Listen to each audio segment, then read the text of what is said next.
Por escrito. Por escrito.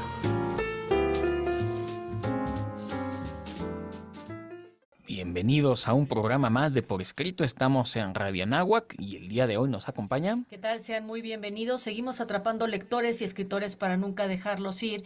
Mi nombre es Cecilia Durán Mena y les doy la bienvenida a este espacio en donde las letras importan. Un servidor, Juan Carlos Padilla. Por favor, síganos en nuestras redes sociales. Estamos en Facebook Por Escrito MX, en Twitter @Por Escrito _, en Instagram Revista Por Escrito. Pueden buscarnos también en Spotify como Por Escrito, en el canal de YouTube. Recuerden también que todos los miércoles en punto de las 9 de la noche, una emisión más en Código Libre. Y tenemos una nueva forma de comunicación con ustedes, que es en el WhatsApp 55 73 78 83 36. Síganos, por favor. Ay, me das miedo, Juan Carlos. Vamos a nuestros pretextos literarios. Pretextos literarios. Ya nuestros pretextos literarios, mi querida Ceci. Estás cumpliendo con la perfecta imagen de lo siniestro. Lo cotidiano que da miedo, mi querido Juan Carlos. ¿De qué vamos a hablar hoy? De eso se trata precisamente, de hablar de un término que me encontré hace relativamente poco. Ya no sé ni cómo doy yo luego con los temas, pero a ver, no es la única persona que ha hablado sobre el tema, pero es quien intentó investigarlo. He descubierto que la escritura de Freud es bastante Maravilloso. compleja, Sí. pero es bastante compleja. Lo siniestro, que se dice que está próximo a lo espantable, lo angustiante, lo espeluznante, es una acepción un tanto indeterminada, pero que coincide con esto, con lo angustiante. Lo siniestro, dirá Freud, sería aquella suerte de espantoso que afecta las cosas conocidas y familiares desde hace mucho tiempo. Por eso es que si de repente Ceci empieza a dar gritos como si fuera bruja y empezar a decir pócimas, eso va a ser extraordinario y eso se va a empezar a convertir en algo siniestro. Sin duda, mi querido Juan. ¿Por qué? Porque para Freud lo verdaderamente siniestro tiene que ser familiar. Tiene que ser familiar y él hace un juego de palabras muy, muy interesante con el alemán Unheimlich, palabra antónima de Heimlich, que significa familiar, hogar, íntimo. Entonces, es esta sensación de espanto ante ciertas situaciones novedosas que se nos presentan, es decir, hacia algo que significa un cambio, hacia algo que nosotros no podemos entender porque es tan distinto, hacia algo que nos está confundiendo y que nos lleva a de verdad considerar dónde está lo real y dónde está lo irreal, dónde está el límite de la fantasía, que me da miedo, y de la realidad que me debería devolver a mi centro. Es una palabra interesante. Vamos a ahondar un poquito más en esto. En latín sería un lugar siniestro o locus suspectus. Ay, qué bonito. En griego, xenos, es decir, extranjero, lo extraño, lo desconocido. En inglés sería uncomfortable, uneasy, gloomy, uncanny, glashy, refiriéndose precisamente a esto de lo siniestro. En francés sería inquietant, sinistre, lúgubre y, bueno, aquí ya no lo vas a saber pronunciar, mal Malas son así. así. En español sería lo sospechoso, lo de mal agüero, lo lúgubre, lo siniestro. En lengua italiana y portuguesa parecen conformarse con palabras que designaríamos como circunvoluciones, o sea, no hay una acepción como tal. Y en árabe y en hebreo, el Unheimlich coincide con lo demoníaco y con lo espeluznante. Y fíjate qué curioso, Juan, que sea lo diferente. En italiano, la izquierda es la sinistra, la destra es la derecha, que es por lo general con las que todo el mundo escribimos. Y la sinistra, que es la parte distinta, diferente, y que yo no sé si tú tuviste alguna vez algún hermano zurdo o un papá zurdo, a los pobres les iba de perrito bailarín. Mi mamá va a escuchar el programa y lo va a negar, pero mis dos hermanos, los más chicos, son ambidiestros. Y en buena medida porque efectivamente se pensaba antes que una persona que escribía con la izquierda no estaba bien, Exactamente, era estaba mal. siniestro. Así es. Lo que le pasó a mis hermanos es que se volvieron más o menos ambidiestros, que yo les envidio, la verdad, esa capacidad. Pero en efecto, me hizo mucho sentido y ya me estaba sonriendo y ya me diste el dulcecito para poderlo decir. Es que, bueno, yo estoy casada con un zurdo y el mundo para los zurdos, o sea, lo entienden al revés, pero o sea, se relaciona con lo siniestro, porque sí es algo que tienes cerca de ti, pero que no se comporta de manera normal. Habrá que ver qué es lo normal y qué es lo anormal, ¿verdad?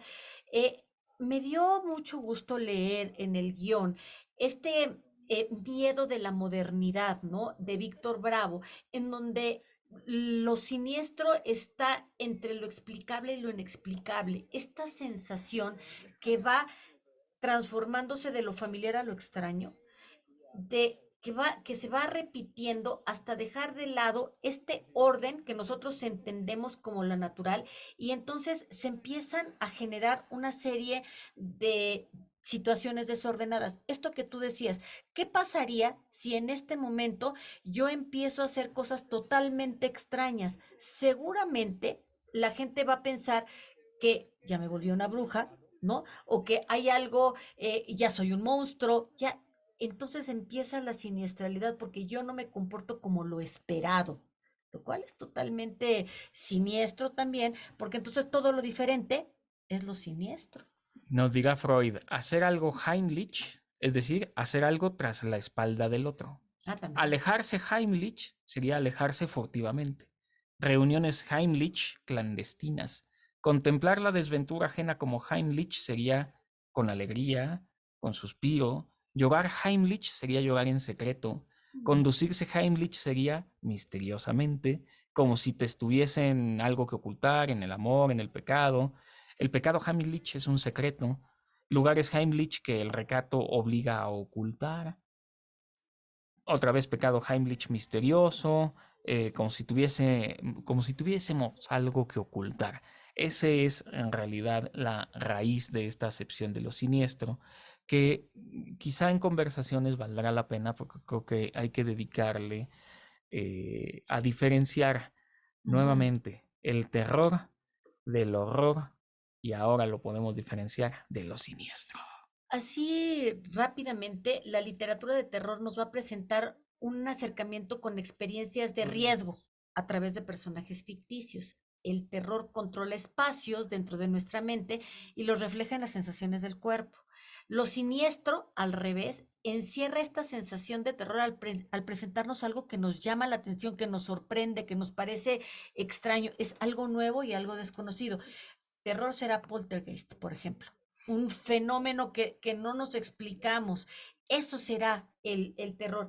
¿Y cuáles son los géneros literarios que van a encerrar lo siniestro, lo inexplicable, lo ajeno? Y ahí entonces podemos meter a la fantasía, a la ciencia ficción, al gótico, en fin, todas estas escrituras que nos van a enfrentar a escenarios poco explorados. Dice Schelling, el poeta alemán, que enuncia algo completamente nuevo e inesperado sobre el contenido del concepto unheimlich. Sería todo lo que debía haber quedado oculto, secreto, pero que se ha manifestado.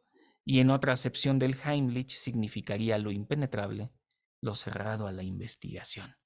Esto es lo que da el cariz a lo siniestro, y esto es lo que resulta fascinante. Ya hablaremos de esto en conversaciones, pero la serie más siniestra del mundo contemporáneo, sin duda, mi querida Ceci, Black Mirror, Ay, ay, ay, porque ay. es algo que podría ser plausible. Y ahí está lo siniestro en ella. Esta frontera, mi querido Juan, que casi sentimos que nos puede tocar y entonces nos toca y sentimos que la piel se nos pone chinita. Sin duda. Hablaremos en conversaciones de algunos autores, pero Horacio Quiroga es el maestro latinoamericano de lo siniestro. Porque ya averiguaremos cuál es el padre de lo siniestro. Así es. Vamos a la siguiente sección.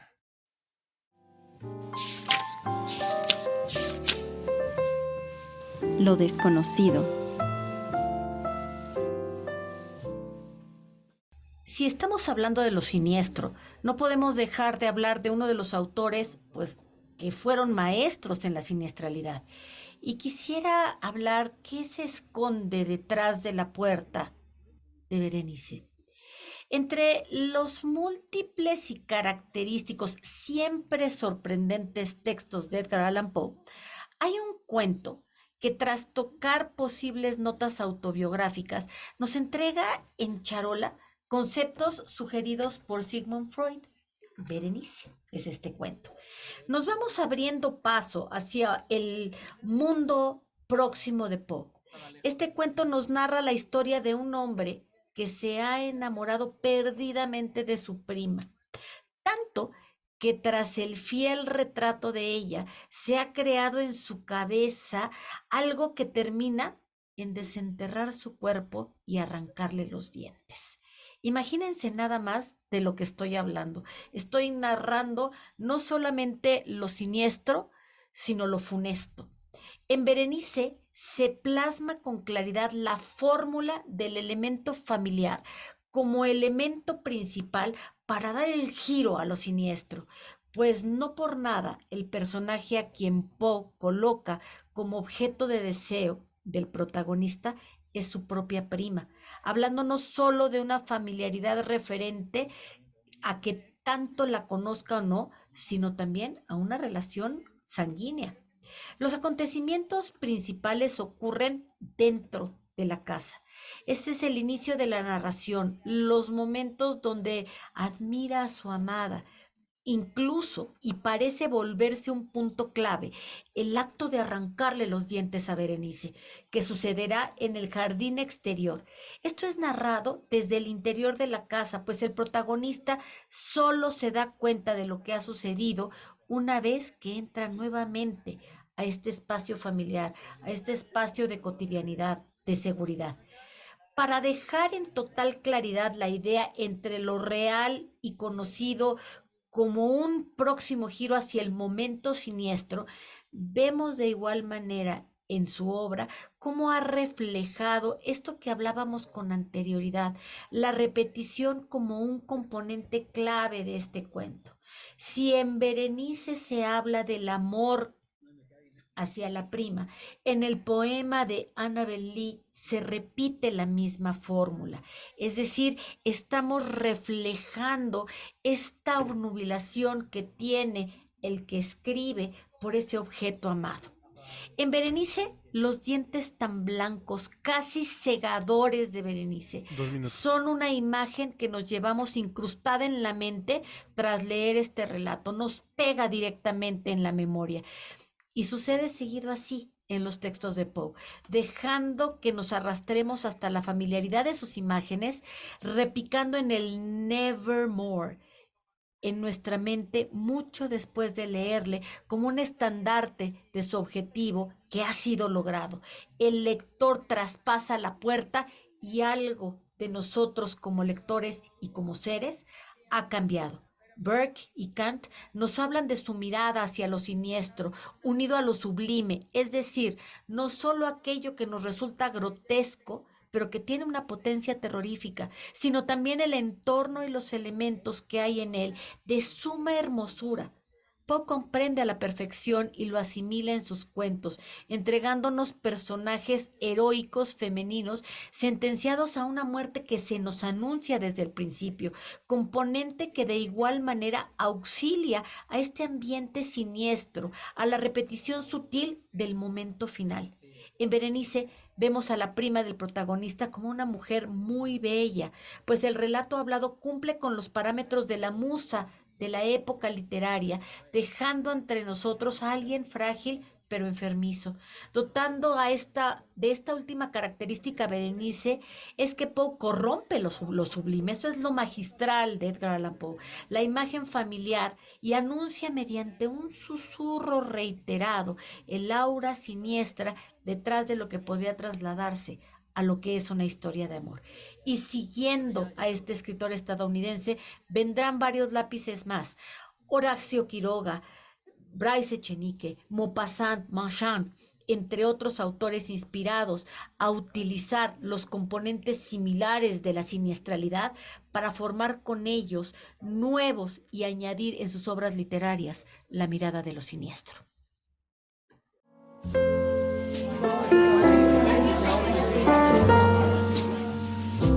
Conversaciones.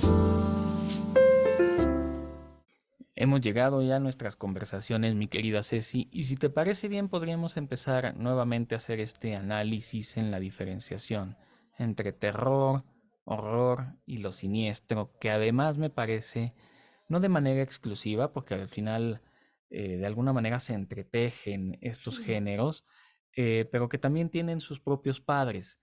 Me parece que el terror es aquello que es real, algo latente, y quizá el maestro del terror sea Edgar Allan Poe. Ujú. El padre del horror sería Lovecraft, que a diferencia del terror es algo completamente fantasioso. La monstruosidad, los seres de otro planeta, las cosas completamente fuera de realidad serían horrorosas, y ahí Lovecraft es el amo. Y lo que para mí fue un descubrimiento nuevo, ya mencionabas a Horacio Quiroga en Uf. Latinoamérica, pero parece que el padre, o al menos así lo dirá el mismo Sigmund Freud, el padre de los siniestros será Ita Hoffmann, que es bastante menos conocido, Sí. pero quizá le suena por ahí una ópera llamada Los cuentos de Hoffmann. Uy, uy, uy. A mí me gustaría dar una definición de qué es esto que es siniestro, ¿no? Y ya lo decíamos en la otra sección, es algo que te va a causar extrañeza, que te puede causar incomodidad o que te provoca rabia, que te saca de tus casillas, pero que te saca de tus casillas hasta perder el control, hasta llevarte a una especie de locurita. Es decir, te lleva más allá de tu propia frontera. Es el temor de ser descubierto por algo que no puedes controlar, por algo que te es totalmente ajeno y que te va a sorprender. O bien eso que te empieza a hacer que te lata el corazón, por ejemplo, que te viene persiguiendo un asesino. Por ejemplo, que te viene descubrir, o sea, que te viene un policía detrás con un arma. Es decir, que te pone en peligro y que te perturba a tal nivel que te puedes sacar las lágrimas, el sudor, todos los fluidos del cuerpo. Sin duda. A ver, ahí te va, mi querida Ceci. A ver. Sigmund Freud hace también una serie como de lista de cosas que son siniestras. Siniestro es perder los ojos o perder la vista. Y entonces evoco yo imágenes, por ejemplo, de la película de la momia. A mí, la película de la momia de Brendan Fraser, ya Uy, viejita, sí, Fuchita.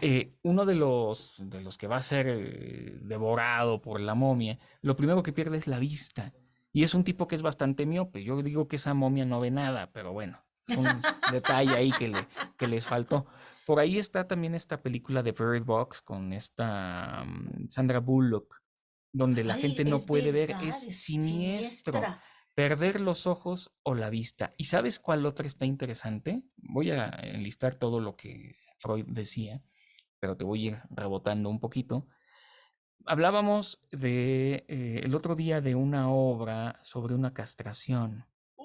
La castración también sería algo siniestro. Ay, tú dirás. Yo creo que también, fíjate, me hiciste recordar, Juan Carlos, en la ciudad de Celaya hay una iglesia en donde está una imagen de Santa Lucía. Santa Lucía es esta santa mártir que como martirio le hacen, antes de degollarla, la hacen quitarse los ojos. Y la hacen quitarse los ojos porque ella tenía que, para variar, que sacrificar su virginidad con el César, y ella prefiere sacarse los ojos antes de ver lo que le van a hacer. Pero lo siniestro es, ¿cómo ves a una mujer perfectamente, una mujer hermosa en esta pintura en la ciudad de Celaya, que tiene los ojos cerrados, le ves las manos preciosas, la nariz, la boca, etcétera, y en las manos tiene una charolita? ¿Y qué crees que tiene en la charolita? Los Tus ojos. ojos. Ay, dime si eso es siniestro o no. Dime si esto no es siniestro, y se ha dado varias veces en la literatura, y el maestro Dostoyevsky está en ello. Imagínate encontrar de Ah, repente en tu lugar de trabajo a alguien exactamente igual que tú, sí, jolín. el doble. Sí, no El manches. doble es siniestro a más no poder. Dostoyevsky tiene una obra que se llama El Doble, entiendo que Saramago tiene una obra que se llama El Doble, pero creo que es una de las cosas que más podría sacarnos de quicio, encontrar a alguien exactamente igual a nosotros. Otro factor de lo siniestro, el factor de la repetición de lo semejante. Oh, Cuando todo el tiempo estás volviendo al mismo número, por ahí hablamos del retorno voluntario a un mismo lugar. Ese lugar al que no queremos volver y tenemos que regresar, y tenemos que regresar, y tenemos que regresar. El clásico ático de cualquier libro de miedo. ay, es que además vienen de, pues, de todos estos lugares familiares. El sótano, que el sótano está en tu casa, es un lugar siniestro porque hay cosas viejas, polvosas, lo mismo que el ático. Yo escribí hace poquito un cuento que se llama El fantasma del refrigerador. Y es que el fantasma del refrigerador es un, una presencia que está atrás de tu refrigerador, pero que se aparece a partir de las 6 de la tarde. Entonces la familia ya no quiere ir a abrir el refrigerador a las 6 de la tarde porque se les va a aparecer el fantasma. Parece chistoso, pero ¿te atreverías? Me hiciste recordar a una caricatura de Garfield, el gato, que se llama algo así como el monstruo que se esconde en el refrigerador detrás de la ensalada de coles al lado de la salsa catsup. Así se llama Claro. el episodio de Garfield. La repetición involuntaria de algo, por ejemplo, que de repente se te muevan los brazos o que Ay, como los pelos eso es caninos. Sí, siniestro. ¿cómo no? Lo ineludible es siniestro. Ay, sí. La repetición compulsiva de algo es siniestro. Una calle, un nombre o un número que se repite constantemente, eso es siniestro. Ver los deseos, este está bien interesante, ver los deseos cumplidos al instante, eso es siniestro. Ay, cállate. ¿Quién sabe? No Así de lo quiero que se sé. muera y que de repente, Uy, ¡prum! no. Ok, ¿Te no. imaginas? No, yo estaba pensando en quiero unos zapatos y que se me... Oh. Ay, no, Juan Ah. Carlos. Fíjate que ahorita me hiciste reflexionar en el gran Stephen King, ¿no? ¿Qué más siniestro que una persona a la que tú amas se vuelva loca y verdaderamente te quiera atacar? Y estoy pensando en The Shining.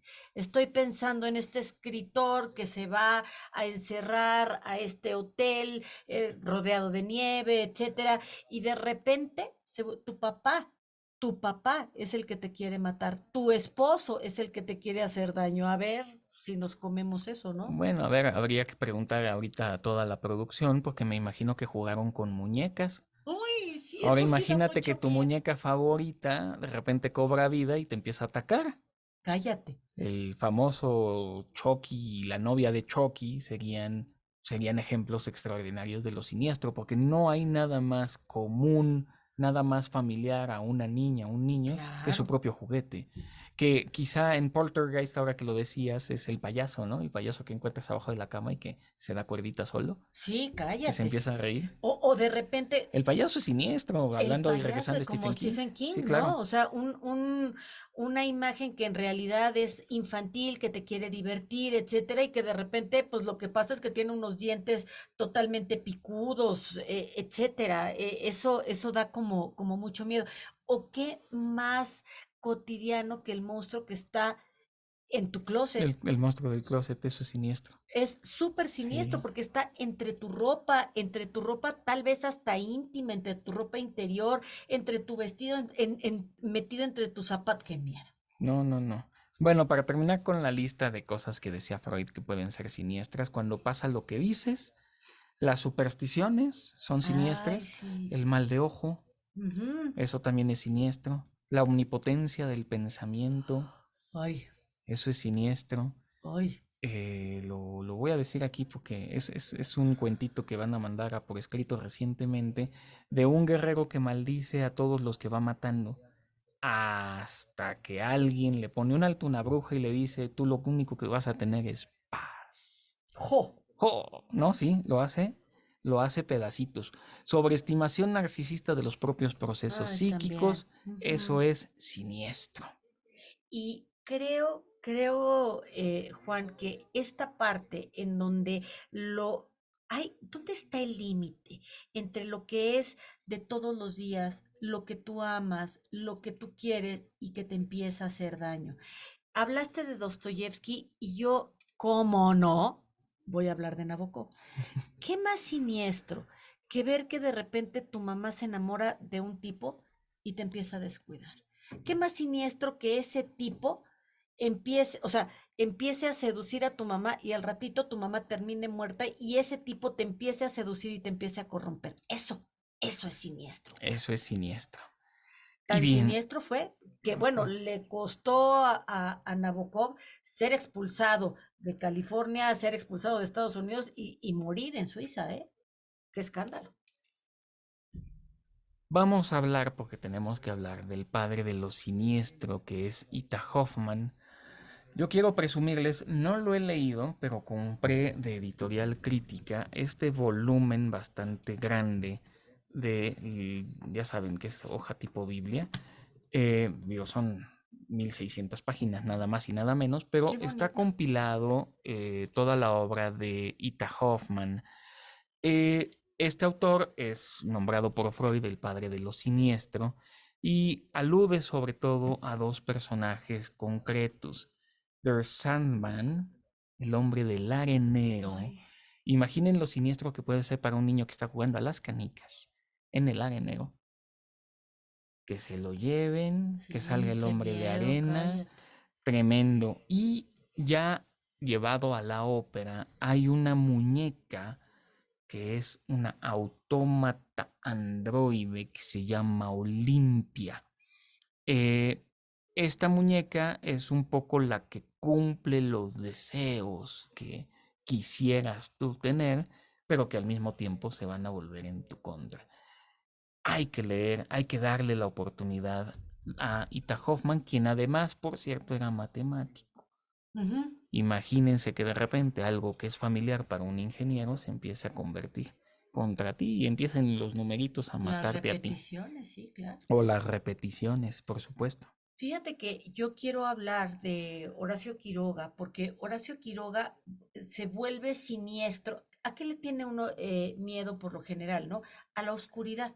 El gótico hizo de la oscuridad como su elemento irrepetible, indispensable. Pues Horacio Quiroga no.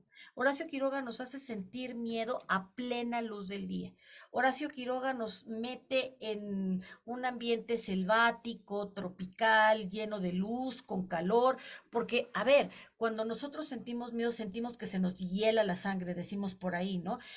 ¿Qué arte tienes que tener para que en una temperatura sudorosa, en una casa llena de plantas y de luz, te haga sentir que vas a rechinar los dientes?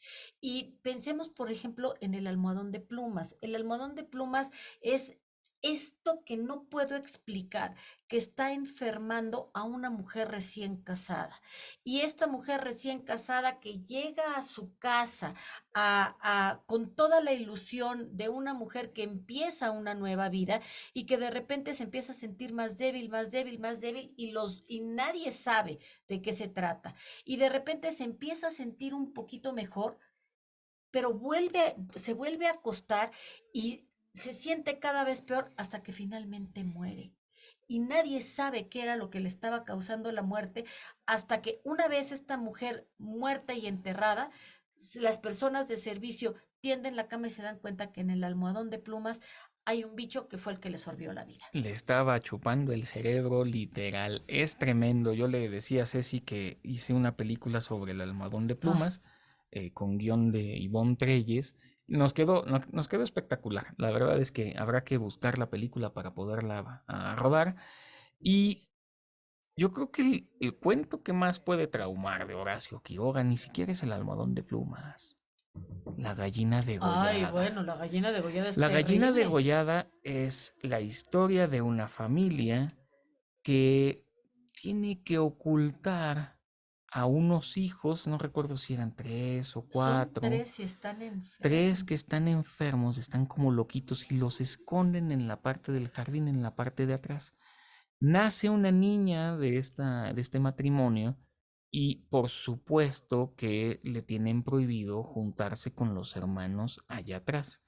Hay que aclarar que estos niños, y mi memoria no me falla, desde el jardín de la casa del árbol, ven a los vecinos como ellos degollan a las gallinas, porque pues, Ujú. es lo que pueden ver, pero ellos están loquitos.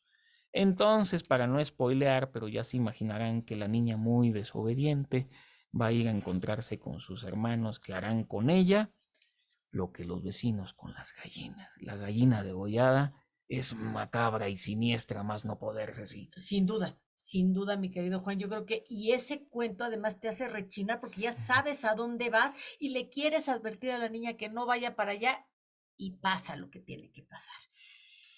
Guy de Maupassant, el loco, mi querido. Yo creo que este es un cuento que nos va a estar narrando la historia de un magistrado quien después de sentenciar a muchísimos asesinos, le nace, ¿qué crees? El deseo de matar también. Entonces escribe en un diario sus pensamientos y todo lo que le sucede y cómo vamos viendo la mente de una persona que se empieza a desquiciar, que se empieza a volver loco, creyendo que matar es la gran ley de la vida, decidiendo matar a 2 personas y condenando a inocentes por el crimen. Nada más imagínate. Maupassant plantea entonces esta paradoja en torno a la doble moral que tiene este magistrado, una persona que en teoría debe ser respetable, honesta, objetiva, pero que es un asesino que condena a los demás para salvarse, condena a los demás por sus propios crímenes. Algo similar hizo la serie de Viola Davis, esta de How to Get Away with Murder, en donde ella anda buscando inocentes para poder salir victoriosa de sus asesinatos. No necesitas estar metido en el closet para sentir que la sangre se te va a poner así como que fría. Solo para redondear el tema de Hoffman, 2 minutos. a ver, son muchos cuentos y estos se pueden compilar de diferentes maneras. Por ejemplo, están todas las fantasías a la manera de Calot, que reúne una serie de cuentos. Está Nocturnos, que reúne una serie de cuentos, y están Los Hermanos de San Serapión, que reúne un conjunto de cuentos. Dentro de estos cuentos podemos encontrar el de Elixires del Diablo, que cuenta la leyenda que Hoffman se inspiró en la obra El monje de Matthew Lewis, que es un escritor británico, para crear estos elixires del diablo. En esta obra retrata la historia de un sacerdote que es villano. Ahí está lo siniestro. Que un sacerdote sea villano es algo muy extraordinario, causando indignación además, no solo adentro de la obra, sino también afuera de la obra. Es decir, el mismo Hoffman aprovechó, pero bueno, en su tiempo no iba a ser bien visto esta parte siniestra de parte de un monje. Por último, a mí me gustaría recomendar la obra Rebeca de Daphne du Maurier. Esta es la novela de una mujer de la cual no sabemos su nombre, pero que se casa con un tal Maxime Dubinter, un viudo adinerado que vive solo con su ama de llaves. Cuando se mudan a su casa, se da cuenta de que el fantasma de la esposa Rebeca vive con ellos, ay, ay, ay, y está en cada rincón de su casa. Desesperada busca la verdad ante la posibilidad de un asesinato de Rebeca y descubre que murió a causa de un accidente. ¿Y quién crees que se lo causó? Un fantasma que solo vivía en la mente de esa mujer. siniestro, sin duda. Despedimos el programa, mi querida Ay, Ceci. mi querido Juan, quisiera agradecer a María Paula Aranzábal, Paulina Flores, Sara Inguayato por habernos ayudado a confeccionar este excelente guión. Seguimos atrapando lectores y escritores para nunca dejarlos ir, porque en este lugar las letras importan, mi querido Juan. Un servidor, Juan Carlos Padilla, también se despide, no sin antes agradecer a Diego Lome, a Brandon Hurley, a Hania, a Nat Cobo, a Mariana Velázquez por hacer posible este programa, que su vida literaria sea siniestra. Ultimátum. ¿No será, che, que para ciertos niveles todo lo que no es inmediatamente claro es culpablemente oscuro? ¿No habrá una secreta y a veces siniestra necesidad de uniformar la escala de valores para poder sacar la cabeza por encima de la ola? Un tal Lucas, Julio Cortázar.